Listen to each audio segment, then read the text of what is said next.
It's the Metro on WDET. I'm Robin Vincent. Detroit wraps around it on every side. But Highland Park is its own city with its own mayor, its own story, and a history much of the country has forgotten. The moving assembly line was born here. Henry Ford built the Model T here. Chrysler was founded here. At its peak, nearly 50,000 people called this 2.9 square mile town home. And they called it the City of Trees. Today, fewer than 9,000 residents remain. The state took over the finances. The schools were taken over too. The library shut its doors. Most of the streetlights went dark because the bill went unpaid. But Highland Park is still standing.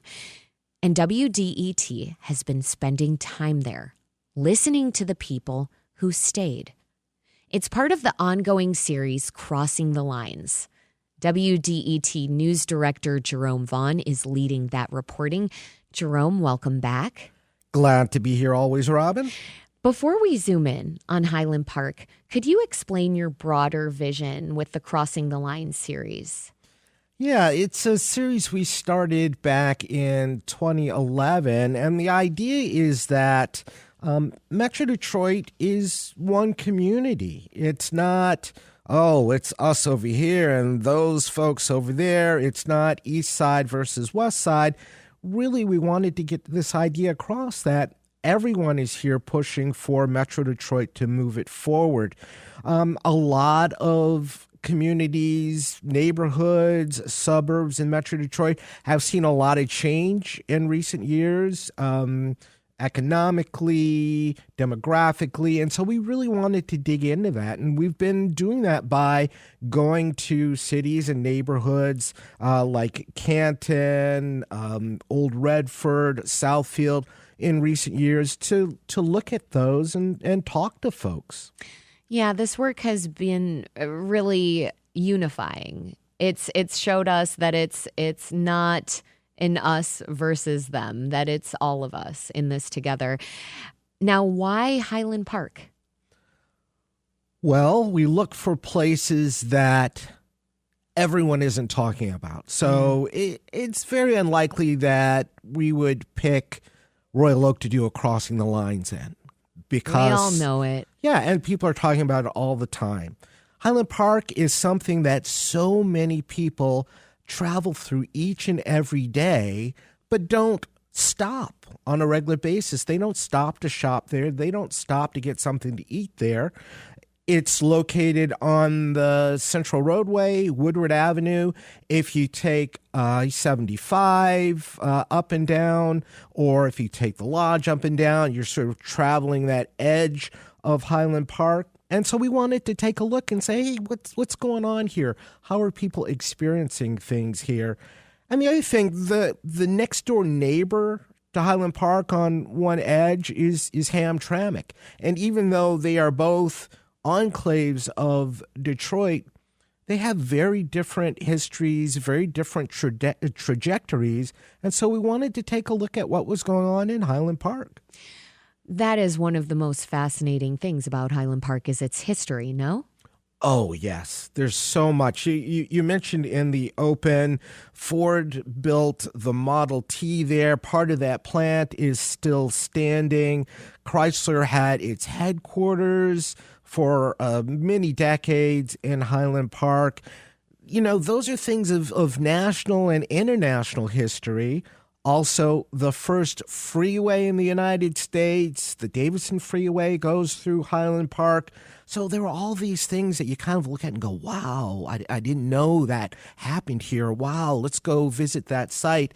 And then a number of other things, major financial problems. There was an emergency manager for the city.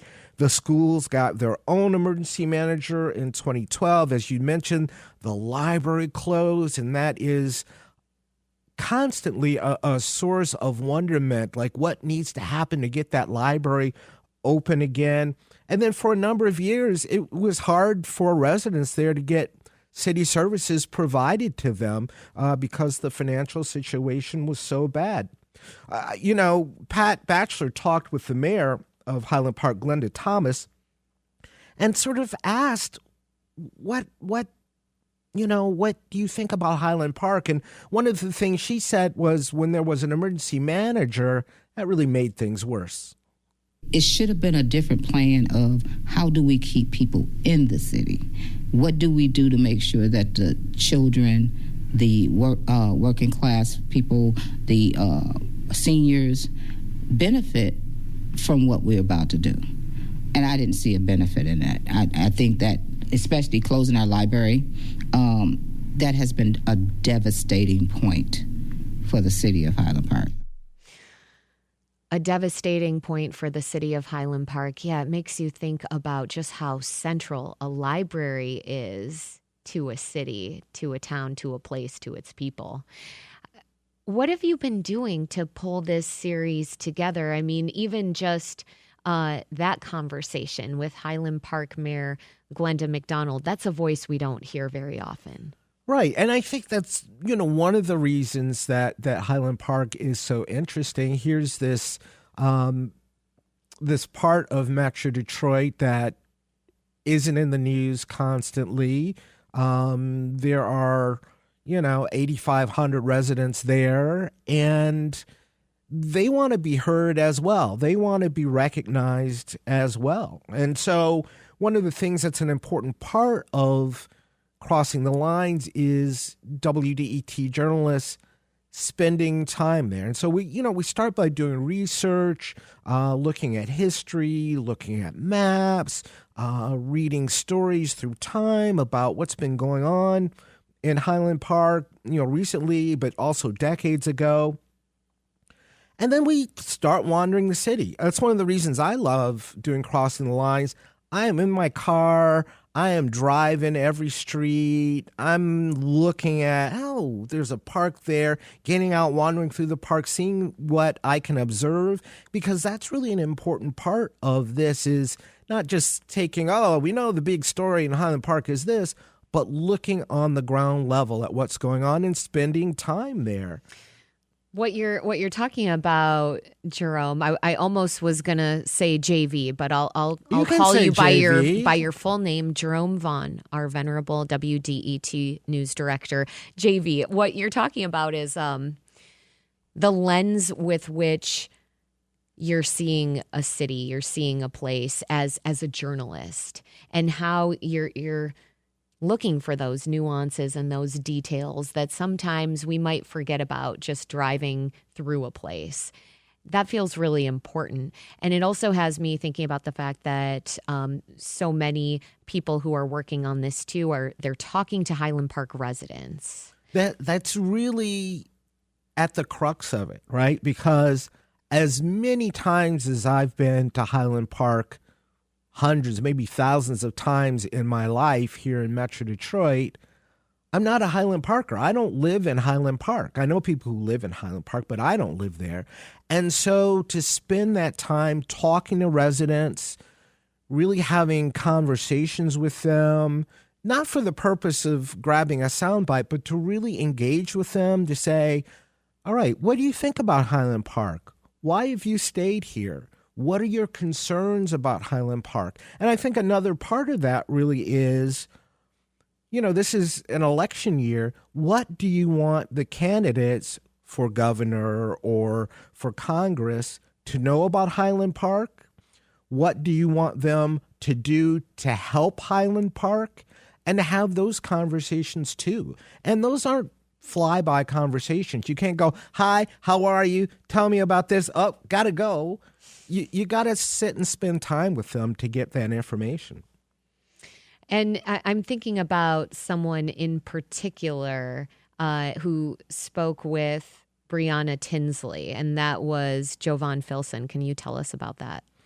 Yeah, Breonna talked to him at an event a couple of weeks ago. He identifies himself as a young leader. And he says, he'd really like to see more programs like the ones run by Mama Shu that encourage entrepreneurship. He'd like to see more of them in Highland Park. If the young guys in the neighborhood and just people in general in this neighborhood can learn about owning properties, I swear this neighborhood could be beautified, because there's a lot of abandoned buildings and abandoned properties that's just like kind of bringing it down. And people think it's a bad place when it's really not, because it's a lot of people that's family in Highland Park. And we've heard that from a lot of people so far. I mean, we're not done talking to folks in Highland Park by any stretch of the imagination, but there are a lot of folks, they are committed to Highland Park. They know Highland Park has had financial problems. They know that they are working to improve the city. There are a lot of major issues that they want to see addressed, like, housing and abandoned buildings. They're working on, with the state, the water system there to replace water lines. Some are as old as, 100 years old. But they are really want the rest of Metro Detroit to know they are there in Highland Park. They're not stuck there. They are choosing to be there, and they're working hard to make it better. And, Jovan was really getting at that, and the mayor has said that, and other folks we have talked to have said those things. And so that's really an important thread that we've learned so far. We have a couple more clips that I want to get to that speak to some of the interesting things that you and your team have learned about Highland Park in this process. But very quickly, Highland Park was once the city of trees. Why did that change? There was this little pest called the emerald ash borer and Dutch elm disease. Sweet. And it just wiped out the city's trees.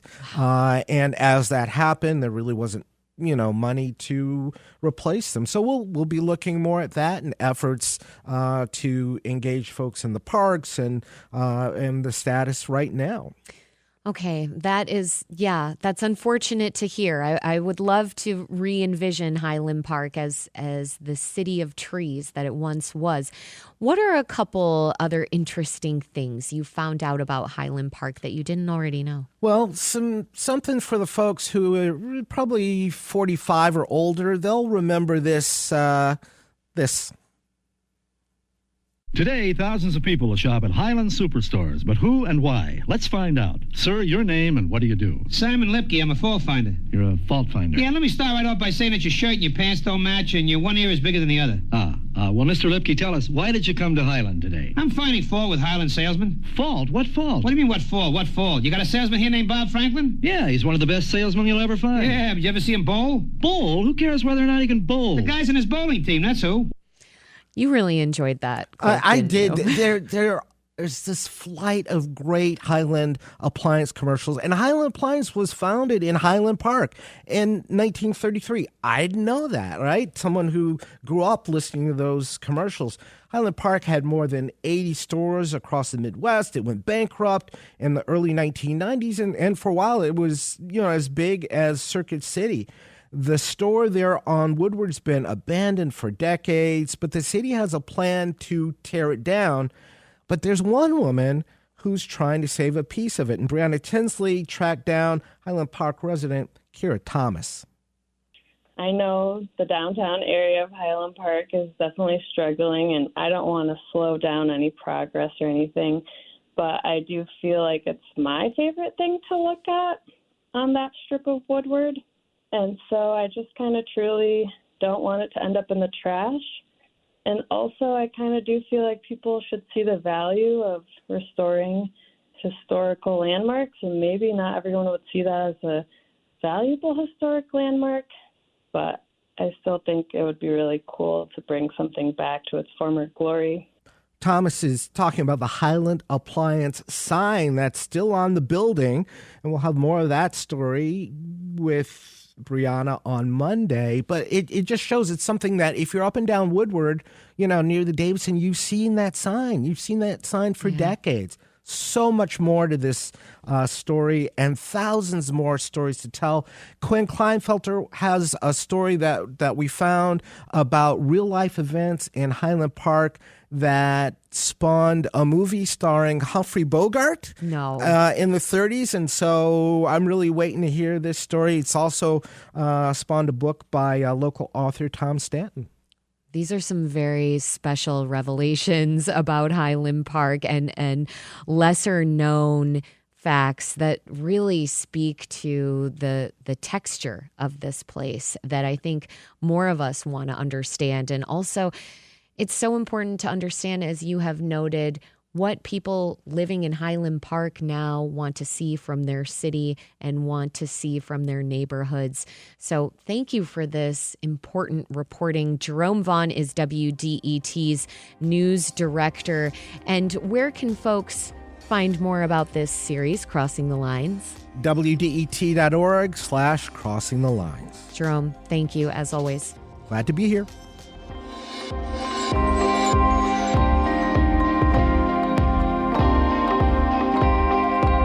It's the Metro on WDET. Coming up, a Royal Oak bookstore is offering selections that you probably won't find anywhere else. We'll find out what's lingering on their shelves next. This is WDET-FM, Detroit Public Radio, your connection to news, music, and conversation. And this is the Metro. We'll be right back after news from NPR and WDET.